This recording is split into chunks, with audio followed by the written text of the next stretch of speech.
Welcome to Crithit Coffee Break. I'm Shrimp, and I'm joined by Arlyeon, Hey there. Colin, Hi. and Saevrick. Hello. I don't know if I should have introduced you under a different name. No, it's all good. Okay. Today we're going to be talking about mental health and depression.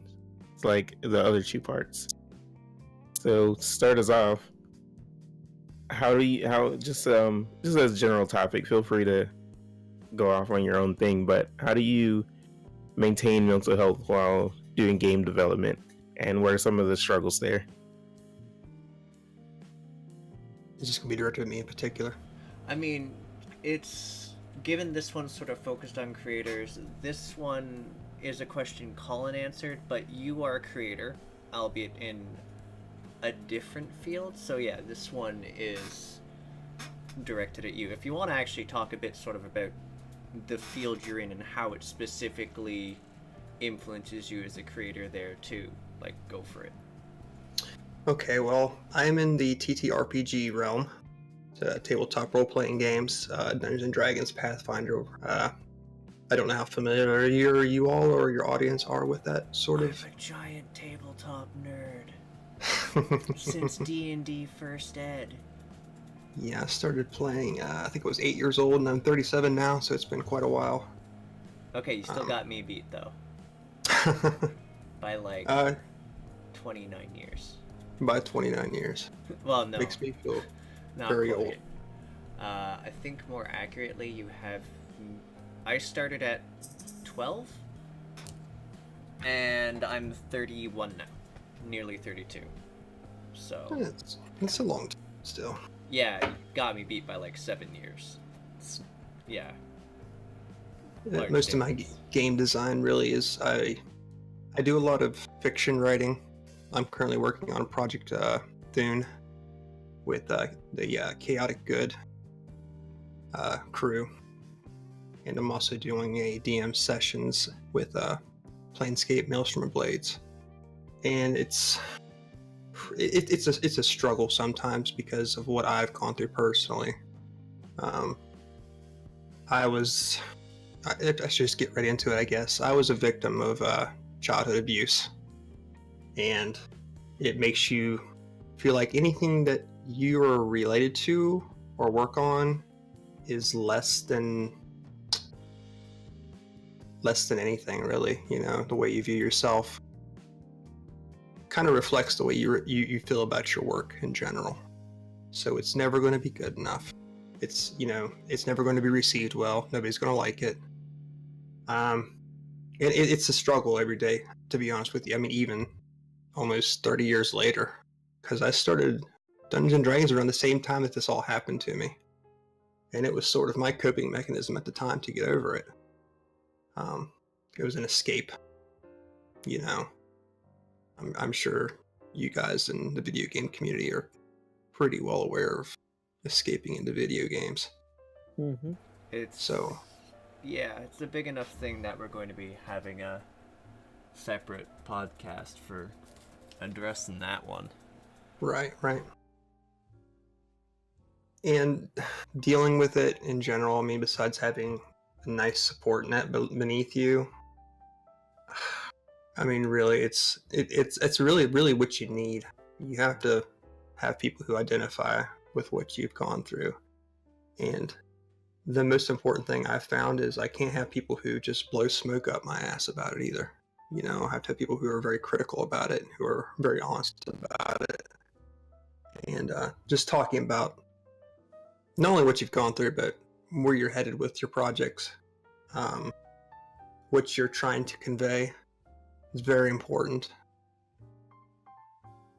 I'm curious to hear that, just because I know handling criticism is, an important part of creating things. It's also something that tends to trigger my own imposter-y feelings. I'm curious if you could talk more about how that kind of reassures or works into your process. Let's see. It's something that's hard to talk about sometimes. Sure, you don't have to. It's not that. It's just there's a point even where you kind of have to escape into your own work, and I think that's really what pushes me, is just trying to be something more than I think I can be. If that makes any sense. Oh no, I totally get that. Right. It's this. I'm sort of slipping into the role of a writer, a creator, a developer, whatever you want to call it.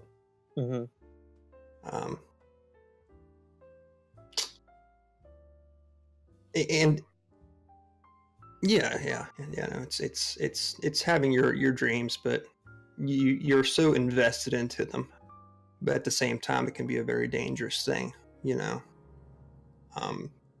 Especially with the internet and all that, because there's going to be people out there who are going to push your buttons and who are going to just give you shit just because they want to, you know. Well, especially as a creator, I feel, where you're inherently putting yourself in a vulnerable position by putting out something for other people to experience and have feelings and judgments about, rather than the other way around. Absolutely.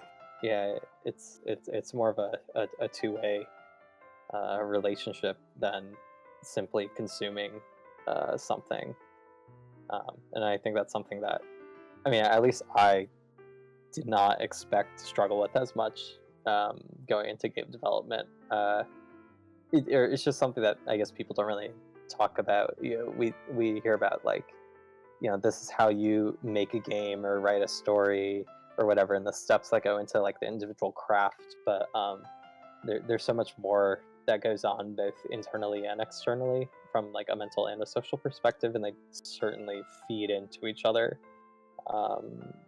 More so for some people than others, but it's a part of everyone's experience, it seems like, at least with my like game development friends and such. I mean, it's really a creator thing, isn't it? Because Yeah. you put yourself into that, sometimes. Right.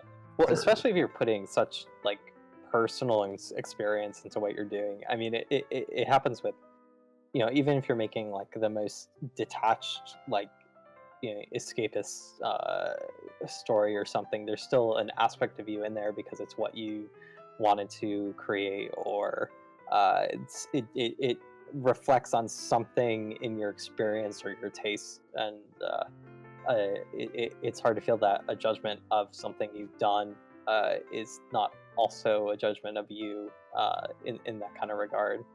I mean, hopefully there's a lot more like positive or sympathetic experiences that other people have, like looking at what you've done. I feel at least that's kind of a goal of my own, is to kind of share my own experience with others who might benefit from it.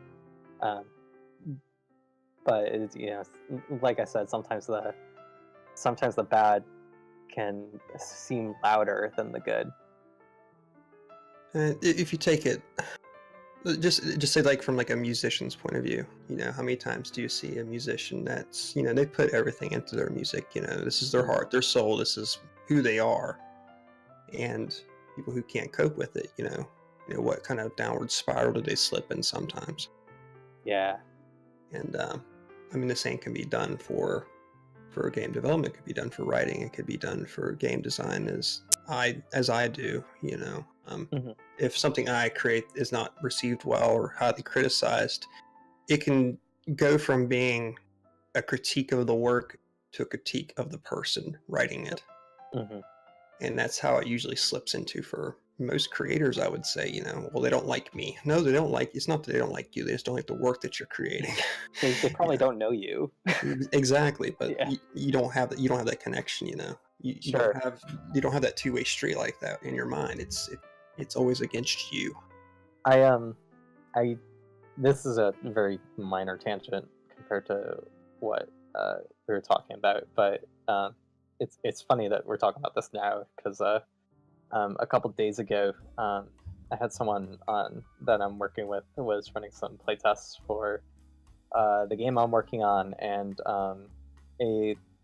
not like prominent, but I guess like kind of known in our scene, and like someone whose abilities I look up to, playtested the the game and was hypercritical of a certain aspect of it that I was kind of already insecure about, and that like put a total blow to my esteem that day, and I had a really hard time just getting that drive to feel like what I was doing was worth it. I feel like that's a question that comes up a lot in my own process, or something that I continually keep coming back to, is like, why the heck am I doing this? Like, why am I putting so much effort into something that's supremely difficult, like any kind of creative act is.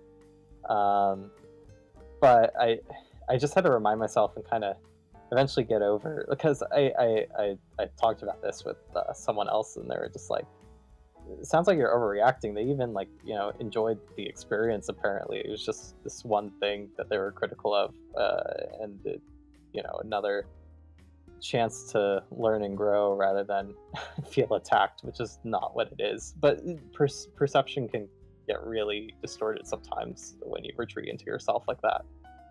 It just shuts you down. You immediately become detached with the product that you're creating. Yeah. And you're right. You have to kind of take that step back and look at it as a whole, and it's hard. It's hard for people like us to do that. Yeah. Anyways, that just reminded me of it, even though again, even talking about it now, I feel kind of silly, which is maybe almost another aspect of this that could be unhealthy, is like using you get mad at yourself, don't you? Yeah, you get mad at yourself over getting mad about it, right. A vicious cycle of self-punishment. But anyways, I think it's an important part is you have to make that decision at one point to detach yourself from it. Yeah, that's true. Do you have any I'm curious, because it's like such a strong, simple solution, or it sounds that way at least. Like, do you have any strategies for detaching, like when you feel like you need to, or even just like realizing when you need to, and then what do you do to kind of get that release? I think the moment that you're feeling everything is centralized at you, when you feel that every small critique is an attack on you personally, that's the trigger for when that you have to take a step back. And dealing with it can be a matter of ways. I mean, in my field personally, I find it best to talk with like-minded individuals, because we all go through it, and it's nice to have that support net. Do you talk with like other writers or tabletop designers? Oh, absolutely. Yeah. I'm mostly on Twitter, and there's a great community for the field that I'm in on there, and we support each other a lot. I mean, most people do, at least I should say, and we help each other, and when we're stuck or when we're feeling down about our works, or and what's nice about it, like I said, they're not just saying good things about you. This is what's going on, this is what you need to do, this is bad, this is good, and make it a little less personal. And it's that point, I think, that I have to step away from it for a little bit, and because it's usually a mental block, and I'm forcing myself something out there that I shouldn't be forcing out. Well, and I feel like sorry, go ahead. No, go ahead. I was just gonna say it is almost this like irony that it feels like a common thing, hearing from you and others, that having a support net of some kind, like a social support net, other people you can go to, is one of the biggest aspects of a healthy, creative cycle, including the parts that just aren't creating. When it's not always the case, but I feel like the stereotype that a lot of people fall into is that any active creation or game development or whatever is often seen as a very lonely thing, a very solitary thing. But I guess recognizing that a healthy balance is needed could help alleviate some of these more mentally dangerous aspects of the pitfalls you can fall into. Well, we have that whole mentality of it's just us. Yeah, That nobody else suffers the way that we do. Nobody thinks the way us we against do. the world. It is, it really is that mentality about it. Yeah. Well, especially in something as competitive. I'm not sure how it is in the tabletop scene, but indie game development scene, at least like the sphere that I see on like the part of Twitter I'm on, even though it's full of like good and supportive people, it's almost a competitiveness that just or like a competitive undercurrent throughout it all, or at least something that I feel, especially when we're working and showing ourselves on these social media sites that quantify engagement so discreetly with things like likes and retweets and views and all that stuff, where it's almost like the things that get the highest number become seen as the most successful or the most valid or the best, right? Even though that's not necessarily the case and often doesn't even have anything to do with like the actual process of making it. And we try to support and help each other, but it's hard to engage in those communities without viewing it as that kind of competition that the platform itself seems to perpetuate. So basically what I'm saying is sometimes Twitter can be really bad for me, but I feel like I kind of talked about this last time. I don't want to repeat myself. No, it's something that translates over to here too. It's if I put something out there and 2 people like it, out of the close to 800 people that follow me, okay, that's kind of an ego burster right there. It just and I'm like anybody else. I've seen stuff out there. I'm like, it's not that great, Yeah. But I try not to be one of those people either, because I'm sure there's people who feel that way about what I do. Sure. Well, I like to have a little of that. It's when it gets too much that I realize it's like, oh, maybe I am being a bad person. Like enough spite to push myself to do better, rather than like spite for spite's sake. Maybe that's a dangerous thing to say, but I mean, it can be a good driving force too. It can be. I think recognizing when something can be a driving force versus like brain poison is probably a good skill that I haven't necessarily nailed down yet. But I'm working on it. It's all you can really do. I mean, it's one day at a time. Yeah, I think I stole the phrase "brain poison" from a random tweet I saw. So thank you, whoever came up with that. But yeah. I mean, I'm like listening to both of you, and like as someone on Twitter and Facebook and all of them, there is this very big aspect of like a competitive quantifying people's responses, how well received something is going to be, and not even necessarily based on the actual work or effort being put into something, because doesn't necessarily require like good content a lot of times for someone to like grab hold of something and share it and be super hype about it. Just has to be clickbaity enough at times, which I mean, it's like going into the store, right? I mean, it's how pretty the package is. It's an aspect of Twitter and Facebook I don't like. Aspect of a lot of media I don't like, and I can definitely see how in something where you're working both sort of in like a collaborative community but also one that's highly competitive, since everyone is striving to reach to those parts of the audience for their own particular project, I can get how it can be sort of disheartening. Mhm. And it kind of is in the sense of the, I'll say quote unquote industry that I'm in, because it's fairly new, you know.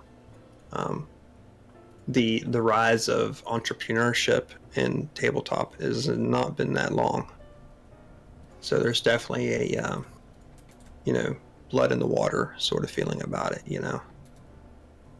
I'm curious, just because I don't have too much experience with that scene, but like how big does it feel to you? Like specifically like you said, the entrepreneurial tabletop. Well, I mean, if you look at like just the history, let's just say when I don't know, 20 years ago or so, we're in an industry that would have damned you and called you a Satan worshiper for doing the things that you're doing now, that people are now making livings off of.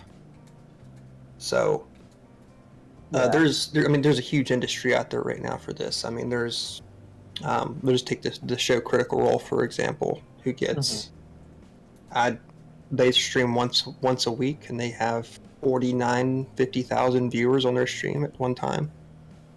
You know, I mean, Yeah. it's not as big as video games, of course not, but it's still a huge market and people are releasing their own content and making livings off of it. And it's something very wild. It's something I never would have imagined would have happened.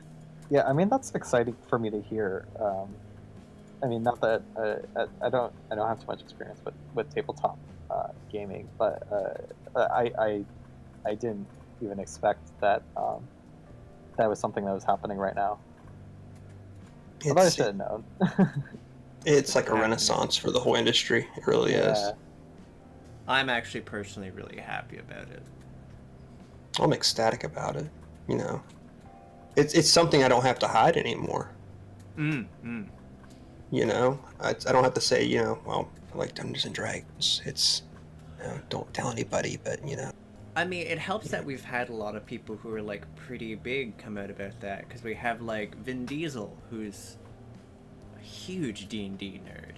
Right. And there's like Mercer, who's pretty big in geek culture and runs Jim Angelello, you know.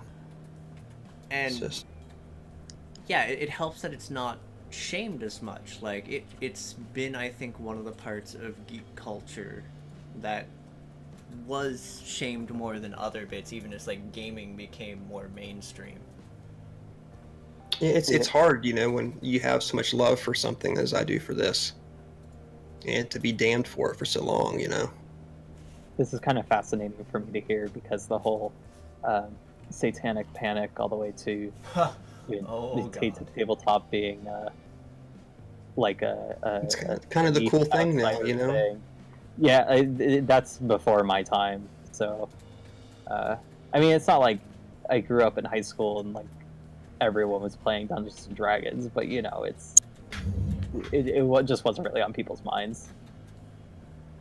Oh, I had a friend who was, I mean, his family was stout Christians, and they would not let him come over to our house after they found out we played Dungeons and Dragons.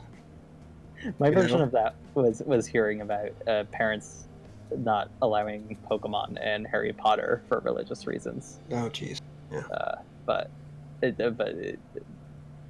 I don't have much personal experience with that, even. Anyways. I mean, it just amuses me. I mean, it's just another form of gaming, you know. It's right.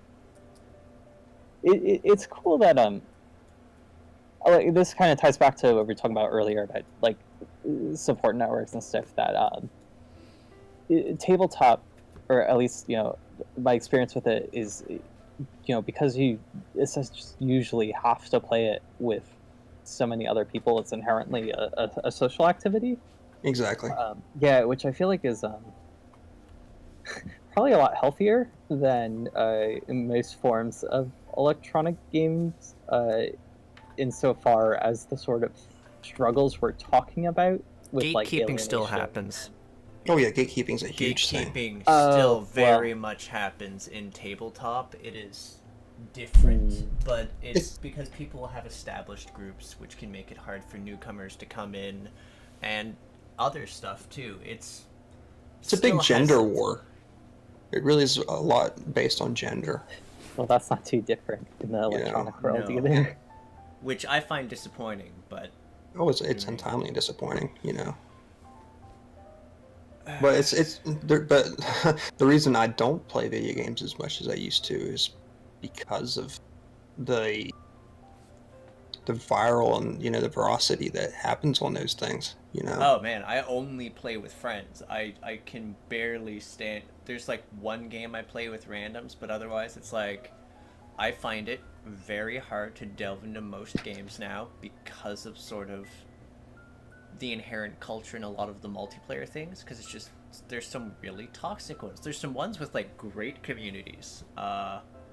Guild Wars 2 I actually found has like a damn good community on it, and it's not really indie, but there's the thing is I play that and I adore its community compared to the League community, and you can flame me in the comments all you want later, but no. I think this is a case where my social anxiety actually saved me, because I tried RuneScape once when I was 13 when my friends were into it, and I could not stand the idea that there were other real human beings playing a video game around me that I couldn't see, and that turned me off from all online gaming forever.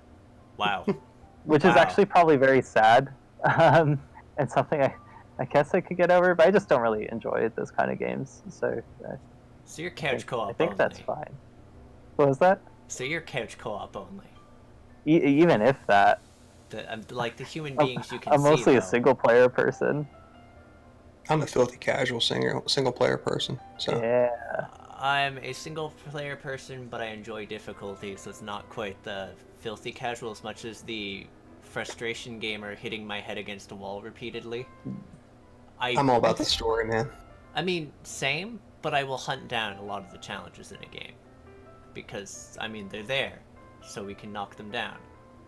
Like, Okay, you're probably familiar with this, since fellow tabletop fans, you probably dived right into Baldur's Gate 2, right? Absolutely. Remember the stupid Demi-Lich? Oh, yeah. Yeah, that thing. Hated it so much. Oh, yes.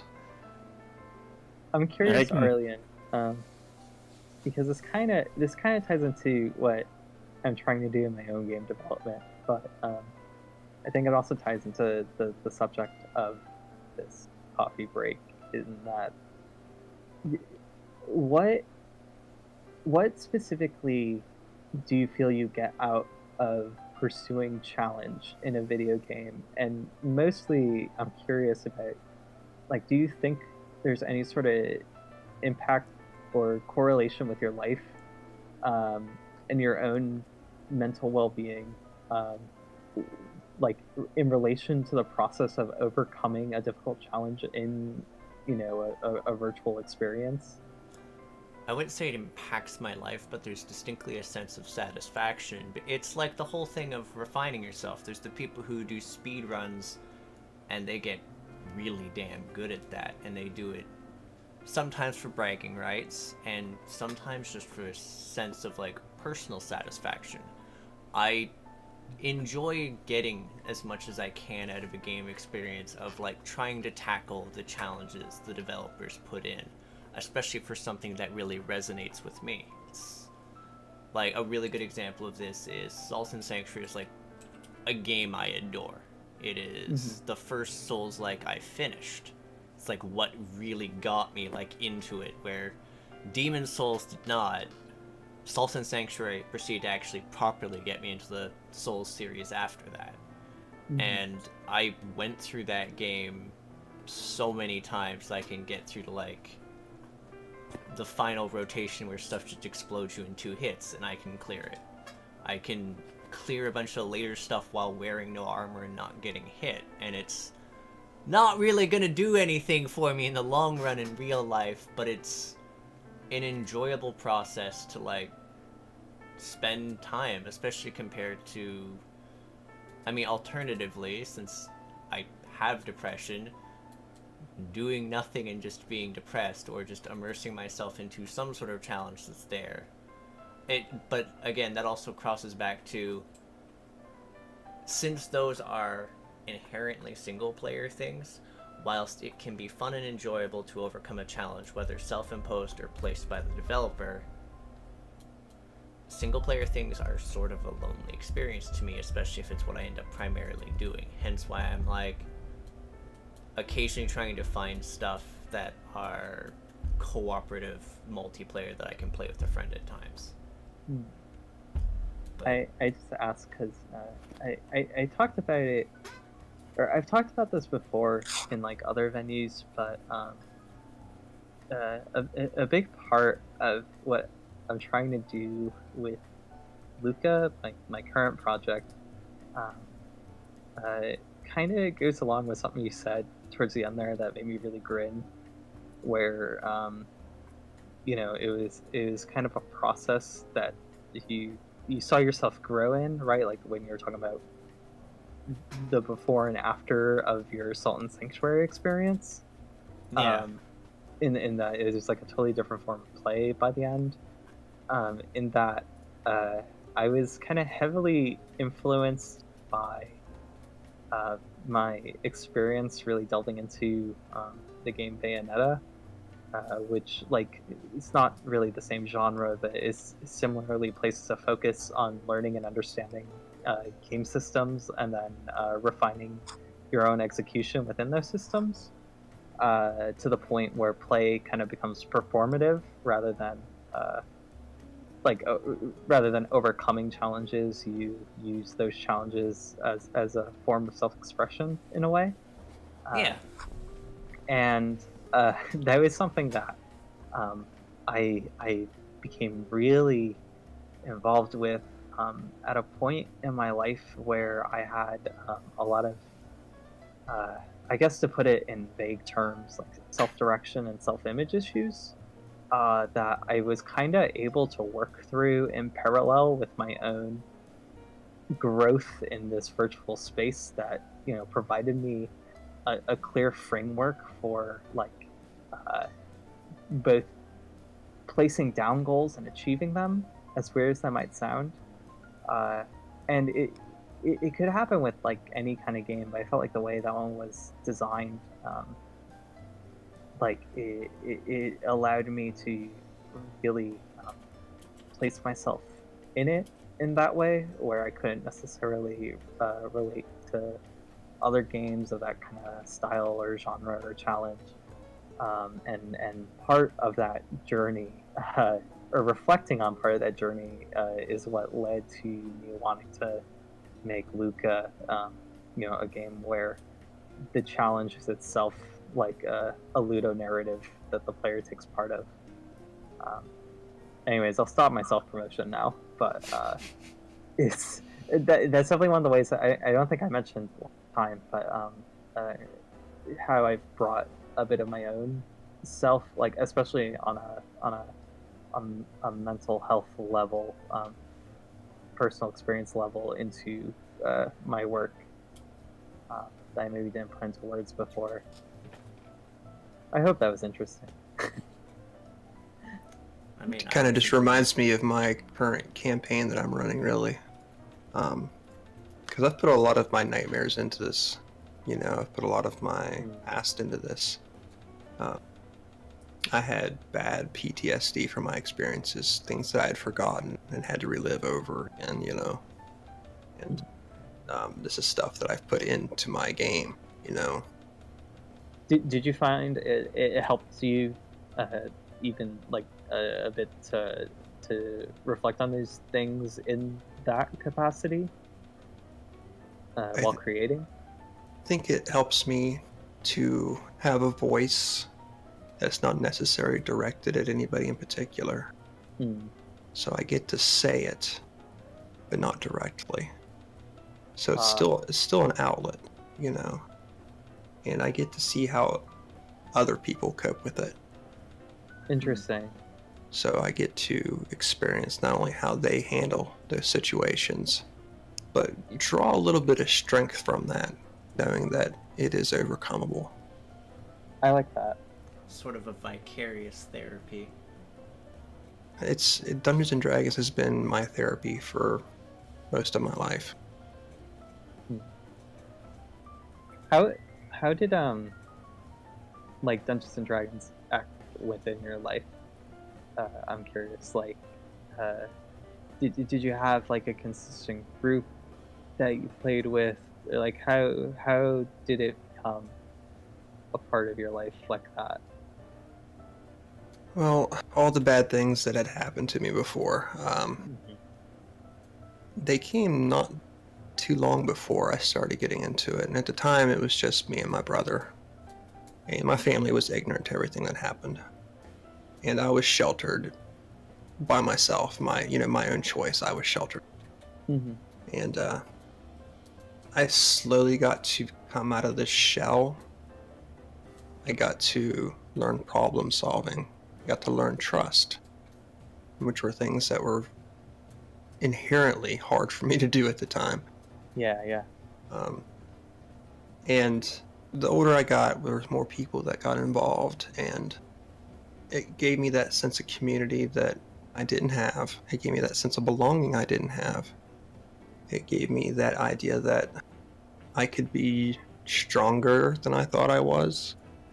I mean, there was nights I spent in my closet out of fear. Silly, absolutely silly. But I knew by putting myself into this character that I'd created, by acting the way that I wished that I could act in real life, and seeing that I could overcome obstacles, I could overcome fears, I could overcome, this social stigma that had taken over myself. It helped me grow as a person. And I don't know really where I'd be without it, to be honest. I didn't face my issues with another human being until I was 30 years old. Not directly, I mean. I had an indirect response to everything. Sure. But, I mean, even at a point, I had to come to head point with things like, look, this is what happened. I have to talk to somebody, like, therapeutically, like, is what I'm feeling justified, and I guess I needed some sort of response for that. Looking back, I don't know that I did. I think that I just needed to put more of my fears and my drawbacks into what I was creating. It's like how the kind of I guess the phrase people use, the magic circle of games, right, provides us a safe space to kind of confront these things, work through them, and even provide us with like different contexts that we maybe might not have thought of with like of our own perspectives, what we ourselves are capable of, what others might do or have experienced along the lines of the things we struggle with, that can have a powerful transformative effect if we allow ourselves to be vulnerable in them. And I guess that could be a big part of the games that maybe we don't think about as much. I mean, partially because it's unpleasant, or especially to be so vulnerable. I think I'm rambling a bit, but it's something that I do like about both games as a medium, and the things we can do creating them, both digital and physical tabletop. I don't know. It's ultimately a hopeful thing for me, I think. Well, I get what you're saying, because I mean, you have to really expose those nerves. You have to put yourself out there. You have to let people hurt you. You have to have those feelings. You have to be able to cope with those feelings. You have to. I mean, people like us, we love harder, we laugh harder, we cry harder. You know, we're much more in touch with our emotions. It is something that I see a lot of my developer friends, do, and especially the ones that I admire the most are able to kind of put themselves out there so fully like that. And it's always disheartening to see, even if the responses are mostly positive or supportive, which I feel like they are, when people can see how close you are to something. It makes the other things hurt more, especially when it seems like, especially in the video game scene. This kind of goes back to a bit of what we were talking about, the online stuff, but because of how the culture kind of evolved from a like almost like a hobbyist toy consumer product angle, anything that kind of challenges that, which usually falls into these works that we're talking about, that come from marginalized voices or vulnerable personal voices, the kind of things that don't fall into the typical either power fantasy or escapism angle, often seem to receive a lot of toxicity in outspoken criticism, in that they do not fit the mold that I mentioned before. Not even on their own merits. It kind of hurts, and it's kind of scary. And it's something that I hope we can change in the culture. I don't know if it can change, and I don't know how fast it can change, but that's something I've talked about with some friends of mine who are maybe a bit more pessimistic about it than I am. But I know as a creator, that's something I want to do, open up people's experience and expectations to be able to take part in these sort of experiences. Not all the time necessarily, but to allow a space for these kind of voices that we maybe don't accept as much. It's almost like a cultural taboo on itself. I mean, we're taught growing up to not have emotion, Yeah. to not put it out there. You take things, you deal with them, you move on. Well, especially being raised as a boy in well, at least the U.S. But Nah, Yes. that was still put forward here too. yeah, Not to I think as big of a degree, but it's still, yeah. which did completely mess me up for a bit, among other things. But yeah, Absolutely. I don't have much more to say about that. It messed me up for a long time. Yeah. Mm-hmm. Even admitting things that had happened to me in the past, even 8 years ago, was still. It's hard to look in your parents' eyes and tell them what happened to you, and get a response like, "Are you sure? Yeah. You're not making this up, right? Why would you not tell us sooner?" It's like, well, how did you raise me? What would have been your reaction if I had been 8 years old and told you this, and you told me to, I was lying or I was making things up? How much more would that have devastated me at the time? We as a culture have to be more open and accepting to things, and quit, and shed this whole fucking misogynistic view on things. I mean, it's just, we're all humans. We all have feelings, and we feel things the same as everybody else does. Yeah. And to denounce things and to shove them aside because they make us feel something, it's just baffling to me. Yeah, I agree. I'm not sure how to follow up the point. That was pretty powerful. Yeah.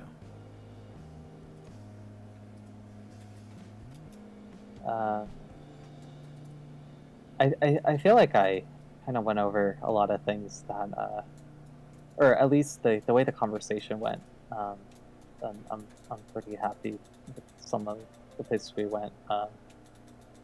And also, I got to put in my little note of hope about kind of hoping to be a force for good, to change the culture, to be more accepting. That's the But thing. I don't know. It's a learned behavior. Yeah, You know, it really is. And I have a child, you know, and I have to, you know, tell him every day, you know, if you feel something, feel it. You know, if you love, love. If you hate, hate. You know, don't hide who you are to anybody. You know. yeah. I do hope to lead by example, as it seems like you do, even if it is difficult too, because it's something that you yourself are trying to overcome. But we just got to do our best, right? Exactly. That's all you can do. You know, you have to make the next generation more aware. And leaving it to other people isn't exactly an option. So It's not.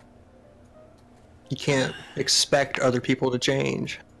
especially if you're not willing to put forward the whole thing of, well, changing yourself. Right. And there's that quote that I love to death, and it's always, you know, be the change that you want to see in the world. Yep.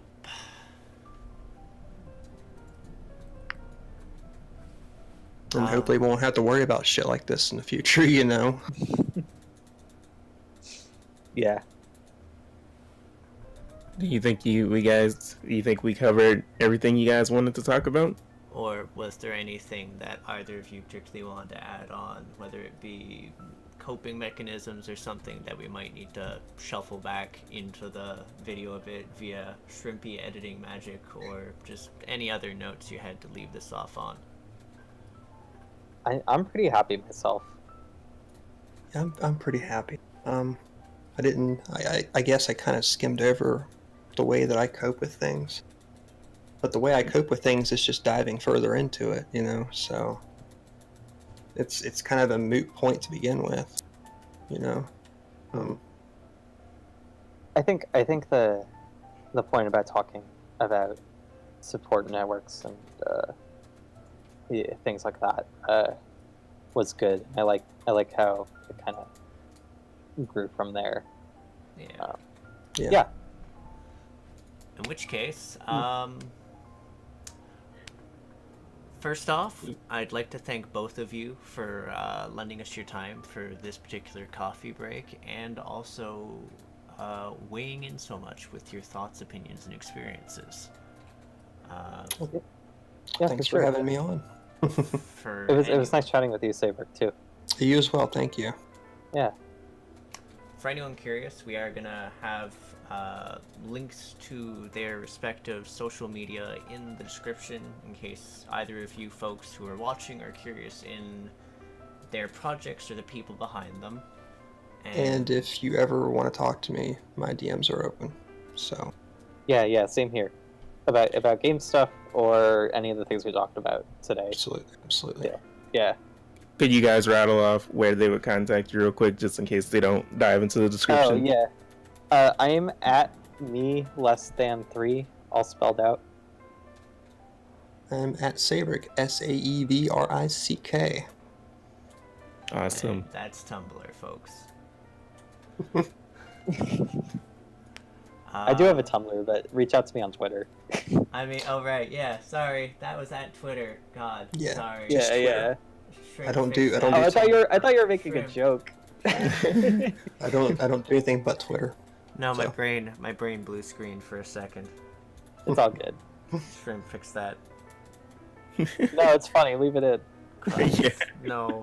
Oh god. Arlyeon has performed an illegal operation. Okay. So, yeah, if you like this video and if it's your first time here, go ahead and like and subscribe and comment. And also join our Discord, so maybe you can have a discussion like this on your own with our community. Like us. Indeed, actually, since they're both part of our community.